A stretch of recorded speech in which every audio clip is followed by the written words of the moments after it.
વિદ્યાર્થી મિત્રો 12મા ધોરણનું બીએ વિષય એટલે મુદ્દાઓથી ભરપૂર વિષય, મુદ્દાઓથી ભરપૂર ચેપ્ટર અને મુદ્દાઓથી ભરપૂર ટોપિક.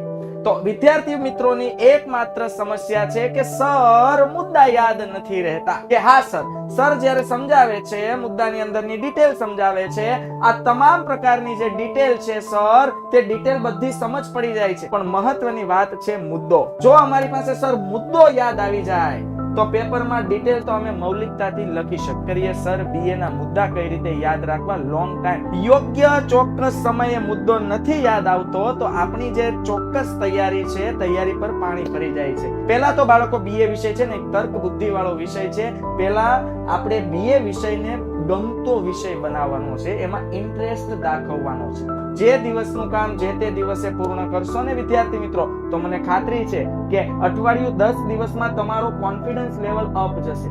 અન્ય વિદ્યાર્થીઓ કરતા તમે જે રીતે આ મેથડથી ચાલશો ને તો તમારા બીએ વિષયના મુદ્દા તમને ખૂબ ઝડપથી યાદ પણ રહેશે અને પરીક્ષા સુધી તમે કંઠસ્થ કરી શકશો. ત્યારથી જ જો આ રીતે તૈયારી કરવામાં આવશે તો બીએ વિષય તમને ખૂબ સરળ, ખૂબ ઈઝી અને ખૂબ ગમવા લાગશે. વિદ્યાર્થી મિત્રો, ધોરણ 12 ઓલમોસ્ટ દરેક જગ્યાએ દરેક સ્કૂલમાં શરૂ થઈ ગયું છે અને ખાસ વિદ્યાર્થી મિત્રો હું તમને વાત કરું તો બીએ વિષય એટલે કે આપણો વાણિજ્ય વ્યવસ્થા અને સંચાલન વિષય, આ વિષયમાં વિદ્યાર્થી મિત્રો જેમ ભણવાનું શરૂ થયું, કોઈ જગ્યાએ અડધું કે કોઈ જગ્યાએ એક ચેપ્ટર ચાલ્યું, એમ જોઈએ તો ટોટલ 12મા ધોરણમાં બીએ વિષયમાં 12 ચેપ્ટર છે.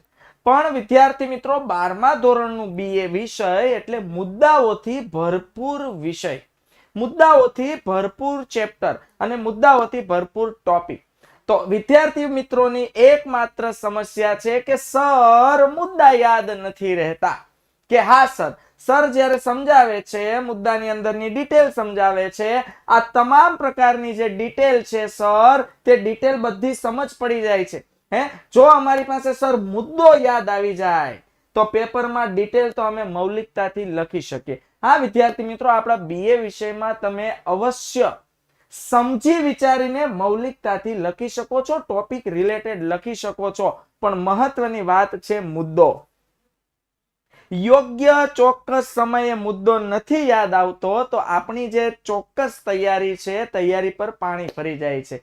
વિદ્યાર્થી મિત્રો, અત્યારે મારે તમને વર્ષની શરૂઆતમાં ખાસ એટલા માટે હું એક સજેશન, એક સલાહ આપવા માટે આવ્યો છું, કારણ કે થ્રુ આઉટ ધ યર અત્યારથી જ જો આ રીતે તૈયારી કરવામાં આવશે તો બીએ વિષય તમને ખૂબ સરળ, ખૂબ ઈઝી અને ખૂબ ગમવા લાગશે. પહેલા તો બાળકો બીએ વિષય છે ને એક તર્ક બુદ્ધિ વાળો વિષય છે. પહેલા આપણે બીએ વિષયને ગમતો વિષય બનાવવાનો છે, એમાં ઇન્ટરેસ્ટ દાખવવાનો છે. કઈ રીતે બાળકો? જેમ કે આપણા સર જ્યારે આપણને ભણાવે છે ત્યારે ખૂબ જ એકાગ્રતાથી અને ખૂબ જ ધ્યાનપૂર્વક દરેક ટોપિકને સમજવાના છે.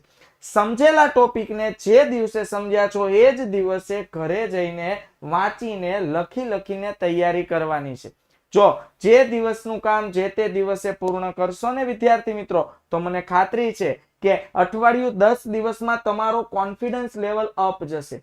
જેવો તમારો કોન્ફિડન્સ લેવલ અપ જશે ને તમને બીએ વિષય ગમવા માંડશે, બીએ વિષય પસંદ પડવા માંડશે. બસ વિદ્યાર્થી મિત્રો, હવે એક વખત બીએ વિષય પસંદ પડવા માંડે ને, હવે વાત કરીએ સર બીએ ના મુદ્દા કઈ રીતે યાદ રાખવા લોંગ ટાઈમ, બોર્ડની પરીક્ષા સુધી મને મુદ્દા કઈ રીતે કડકડાટ મોઢે થઈ જાય. તો એના માટેનું એક સજેશન તમને આપું છું વિદ્યાર્થી મિત્રો. તમારે શું કરવાનું છે, બીએ વિષયના મુદ્દા યાદ રાખવા માટે 100 પેજની કે 200 પેજની એક અલગથી ચોપડો નોટબુક બનાવવાની છે.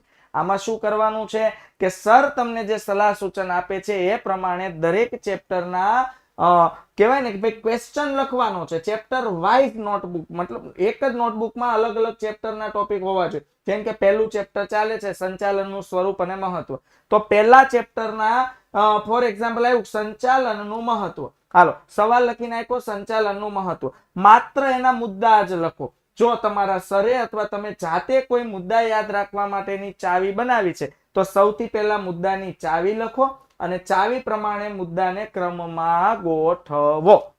હવે વિદ્યાર્થી મિત્રો આવી રીતે ચેપ્ટર બાય ચેપ્ટર આખું વર્ષ આવી રીતે એક બુક તૈયાર કરવાની છે. પણ આખી બુક તૈયાર થઈ જાય અને પછી સર હું વાંચવા બેસીશ, આ કોઈ પણ કારણે તમને ફાયદામંદ રહેશે નહીં. તો શું કરવાનું છે? સર, તમે જે રીતે મુદ્દા લખો છો ચાવી બનાવીને, એ મુદ્દાને તમારે વિદ્યાર્થી મિત્રો દર અઠવાડિયામાં 2 વખત રિવિઝન કરવાના છે. માત્ર મુદ્દાનું રિવિઝન. હું એમ નથી કહેતો કે મુદ્દાને ડિટેલમાં પણ વાંચવા બેસો. આપણી પાસે 7 વિષય છે, સમજ પડે છે, વ્યાજબી છે. પણ અઠવાડિયામાં 2 વખત કોઈ બુધવારનો સમય લઈ લો અથવા રવિવારનો સમય લઈ લો, જેમાં તમારે માત્ર 1 કલાકનો સમય કાઢવાનો છે. એમાં હજુ તો શરૂઆતમાં કઈ એટલા બધા ખાસ ટોપિક હશે નહીં. ઓકે, તો તમે બહુ ફાસ્ટ અને ઝડપથી ક્વિક રિવિઝન કરી લેશો. અને આ જે નોટબુક છે ને, એને ખાસ ચોક્કસ નામ આપો કે મુદ્દાની મહાજાળ કરીશ તો હું સોલ્વ કરીશ જ. બસ આવું સરસ મજાનું હેડિંગ આપીને અઠવાડિયામાં 2 વખત રિવિઝન કરવાની ટેવ પાડો. હું તમને ખાતરી આપું છું, તમારો કોન્ફિડન્સ લેવલ અપ જશે અને અન્ય વિદ્યાર્થીઓ કરતા તમે જે રીતે આ મેથડથી ચાલશો ને, તો તમારા BA વિષયના મુદ્દા તમને ખૂબ ઝડપથી યાદ પણ રહેશે અને પરીક્ષા સુધી તમે કંઠસ્થ કરી શકશો અને તમારા પેપરમાં બાળકો એને ખૂબ વ્યવસ્થિત અને કાળજીપૂર્વક ઉતારી શકશો.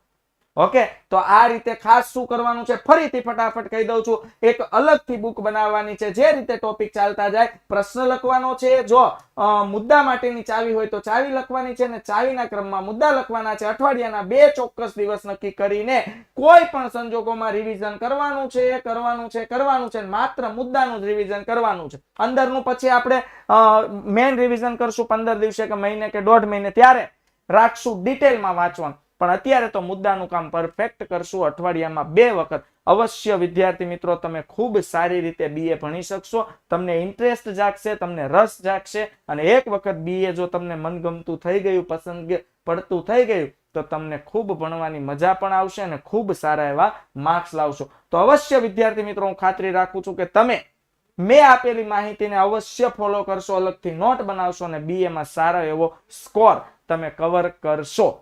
ઓકે વિદ્યાર્થી મિત્રો, આવા જ વિડીયો આગળ પણ જોવા માટે વિદ્યાકુલ ગુજરાતી ચેનલને લાઈક અને સબસ્ક્રાઇબ કરવાનું ભૂલતા નહીં. માટે વિદ્યાકુલ ગુજરાતી ચેનલને અવશ્ય સબસ્ક્રાઇબ કરો.